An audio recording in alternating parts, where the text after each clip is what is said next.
जिससे मैं भागती रही। सुनसान काली रात, आसमान में बादल इतने घने थे कि चांद भी डर के मारे छुप गया हो। उसी अंधेरे में एक लड़की बेतहाशा भाग रही थी। उसके पैरों से खून रिस रहा था, कपड़े जगह जगह से फटे हुए थे और माथे पर लगी चोट से दर्द उसकी आंखों तक उतर आया था। लेकिन उसे दर्द महसूस ही नहीं हो रहा था, क्योंकि डर उससे कहीं ज्यादा बड़ा था।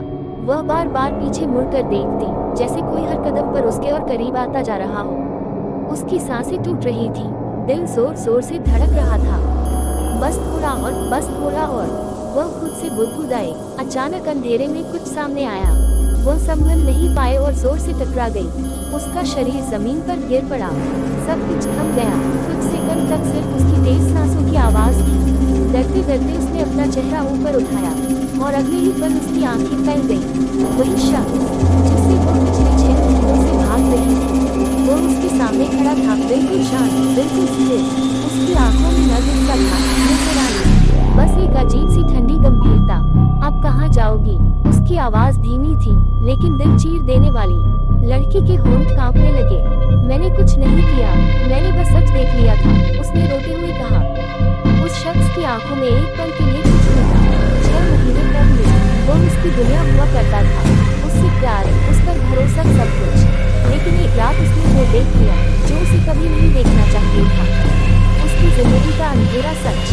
उस दिन के बाद से वो शहर बदले, चेहरे बदले, नाम बदले, लेकिन डर हर जगह उसके साथ था। तुम्हें पता है, वो शख्स बोला, मैं हर रात यही सोचता था कि तुम जिंदा हो या नहीं। लड़की चौंक गई। तो फिर मुझे मार क्यों नहीं दिया? उसने पूछा। वह धीरे धीरे उसके पास आया, लेकिन इस बार उसके कदमों में आक्रामकता नहीं थी। क्योंकि मैंने तुम्हें कभी नफरत नहीं की, उसने कहा। मैं बस अपने सच से डरता था। लड़की की आंखों से आंसू बह निकले।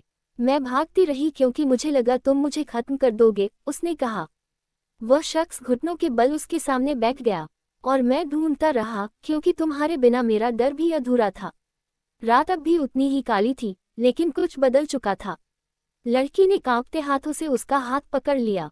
ये हाथ कभी उसका सहारा था, और आज उसकी सच्चाई। शायद, लड़की बोली, भागने से ज्यादा मुश्किल सामना करना होता है। वह शख्स हल्के से मुस्कुराया। और शायद, उसने कहा, सच सबसे बड़ा डर होता है, लेकिन वही सबसे बड़ी आज़ादी भी देता है। उस रात, लड़की भागी नहीं, क्योंकि कुछ रिश्ते डर से नहीं, हिम्मत से पूरे होते हैं। और जिससे वह भागती रही, वही उसकी सबसे बड़ी सच्चाई बन गया। लड़की ने उसका हाथ पकड़ लिया था। उसे लगा, अब सब खत्म हो गया है। डर, भागना, छुपना, सब। लेकिन तभी, उस शख्स की उंगलियां धीरे धीरे ठंडी पड़ने लगीं। लड़की चौंकी। उसने हैरानी से ऊपर देखा। वह मुस्कुरा रहा था, लेकिन वह मुस्कान वैसी नहीं थी जैसी इंसान की होती है। तुम सच में बहुत मासूम हो, उसने धीमे से कहा। इतने महीनों तक भागती रही, और आज भी समझ नहीं पाई। लड़की के दिल की धड़कन रुक सी गई। क्या मतलब? उसकी आवाज कांप गई। वह शख्स खड़ा हुआ, और पहली बार उसने अपनी आंखें पूरी तरह खोलकर उसे देखा। उन आंखों में कोई पछतावा नहीं था, कोई प्यार नहीं था, बस खालीपन। तुम मुझसे नहीं भाग रही थी, वह बोला। तुम खुद से भाग रही थी। लड़की ने सिर हिलाया। नहीं, मैं तुम्हारे सच से भाग रही थी। वह हल्का सा हंसा। सच? तो फिर बताओ, आज से 6 महीने पहले, उस रात, तुम किससे भाग रही थी? लड़की के दिमाग में अचानक तेज दर्द उठा। उस रात की तस्वीरें, टूटी फूटी, अधूरी, धुंधली, खून से सना फर्श, पुलिस की आवाजें, और एक शीशा जिसमें वह खुद खड़ी थी। उसकी सांसें तेज हो गईं। नहीं, नहीं, ऐसा नहीं हो सकता। वह शख्स उसकी तरफ झुका और उसके कान में फुसफुसाया। मैं तो उस रात मर चुका था। लड़की के पैरों तले जमीन खिसक गई। तुम्हें याद नहीं, तुमने ही मुझे धक्का दिया था। उसकी आंखों से आंसू बहने लगे। मैंने ऐसा नहीं किया। तुम डर गई थी, वह बोला। और डर में इंसान वो कर बैठता है जो उसे बाद में याद भी नहीं रहता। हवा अचानक और ठंडी हो गई। लड़की ने चारों तरफ देखा। सड़क खाली थी, कोई आवाज नहीं, कोई इंसान नहीं। तो फिर, तुम कौन हो? उसने टूटते हुए पूछा। वह पीछे हटने लगा, धीरे धीरे अंधेरे में घुलता हुआ। मैं वही हूँ, उसकी आवाज दूर से आई, जिसे तुम्हारा दिमाग हर रात जिंदा रखता है।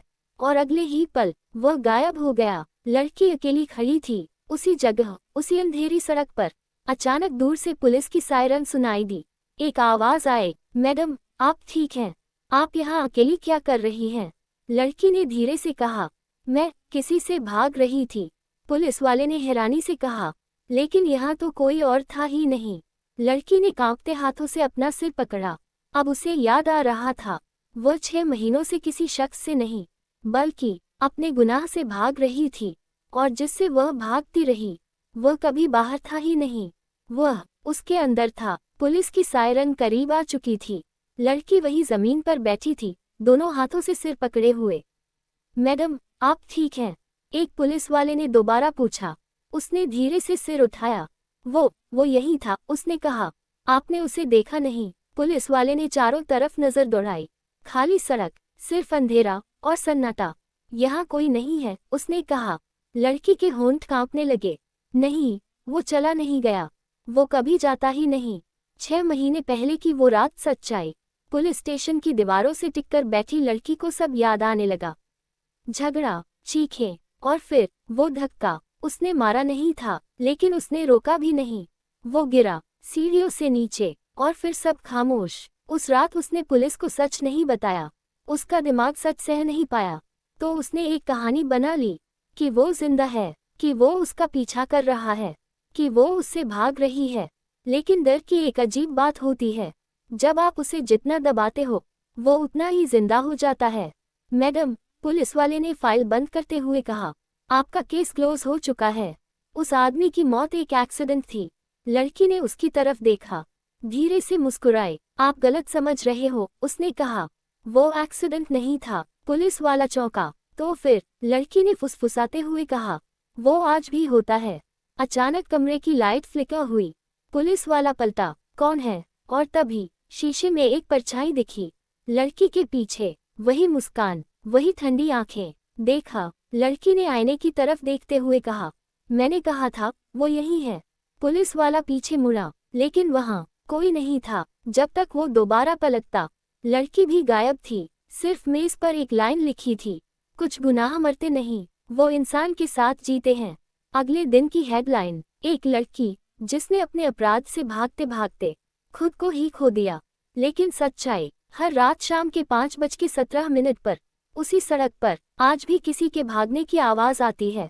क्योंकि कुछ कहानियां खत्म नहीं होती, वो दोहराई जाती हैं। शाम के 5:17 बजे घड़ी की सुइयां जैसे रुक गई हों। वही सड़क, वही सन्नाटा और वही ठंडी हवा। लड़की फिर से वहां खड़ी थी, लेकिन इस बार वह भाग नहीं रही थी। उसका चेहरा शांत था, डर नहीं, आंसू नहीं, बस एक अजीब सी स्वीकारोक्ति। तुम आओगे, उसने धीरे से कहा। मुझे पता है। पीछे से वही जानी पहचानी आवाज आई। मैं कभी गया ही नहीं। वो पलटी, वही शख्स, लेकिन अब वह पहले जैसा नहीं लग रहा था। उसका चेहरा धुंधला था, जैसे किसी टूटे हुए आईने में दिखता अक्स।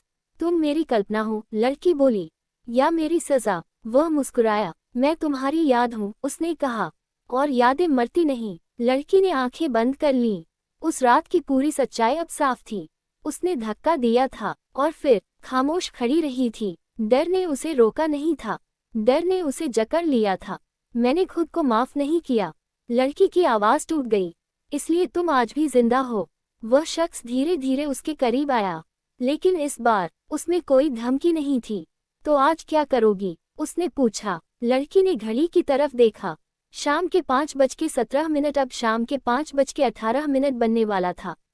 उसने गहरी सांस ली। आज वह बोली, मैं भागूंगी नहीं। उसने पहली बार उसकी आंखों में सीधे देखा, डर के बिना। जो हुआ उसे मैं स्वीकार करती हूँ, लेकिन अब मैं खुद को सजा नहीं दूंगी। एक तेज हवा चली। वह शख्स रुक गया। उसका चेहरा और ज्यादा फीका पड़ने लगा।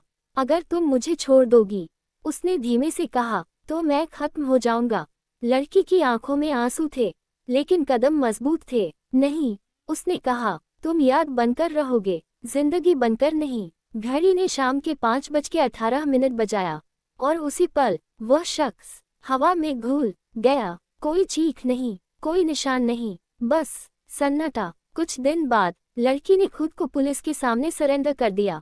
कोई कहानी नहीं, कोई बहाना नहीं, सिर्फ सच। लोग कहते हैं उसने अपनी आज़ादी खो दी, लेकिन सच्चाई, उसने पहली बार नींद में चैन पाया। आज भी उस सड़क पर कभी कभी शाम के 5:17 पर एक साया दिखता है, लेकिन अब वो किसी का पीछा नहीं करता। वो बस खड़ा रहता है, जैसे किसी का इंतजार नहीं, बल्कि विदा ले रहा हो। क्योंकि जब इंसान सच स्वीकार कर ले, तो सबसे डरावनी चीज भी कमजोर पड़ जाती है।